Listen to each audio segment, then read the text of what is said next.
ભરૂચથી સમાચાર પ્રાપ્ત થઈ રહ્યા છે। ડબલ મર્ડરની ઘટના બની છે ભરૂચના અંકલેશ્વરમાં। સારંગપુરના યોગેશ્વર નગરમાં યુવક યુવતીની હત્યા કરી દેવામાં આવી।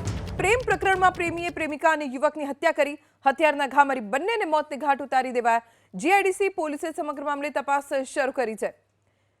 પ્રેમીને તેની પ્રેમિકા અને યુવક ઉપર આશંકા હતી, તેણે બંનેની હત્યા કરી નાખી અને તેની ધરપકડ કરવામાં આવી છે। આ દરમિયાન રોહન પોતાના જૂના મિત્ર હિતેશભાઈ સોમાભાઈ વસાવાને ગામમાં ન જોતા એને શંકા ગયેલી કે આ પોતાના લિવિંગમાં રહેતી અનિતાબેનને મળવા ગયેલ હોઈ શકે। આથી એ પોતાના રાત્રે 3 વાગે સારંગપુર ખાતે રૂમ પર આવેલ અને દરવાજો ખખડાવેલ। દરવાજો ન ખોલતા સંતઈને બહાર બેસી રહેલ અને ત્યારબાદ સવારના 5 વાગ્યામાં દરવાજો ખોલતા અંદર હિતેશ જોવા મળતા એને ગુસ્સામાં આવી હિતેશ પર અને ત્યારબાદ અનિતા પર શરીર પર છરીના આડેધડ ઘા મારેલ અને બંનેનું મોત નિપજાવેલ।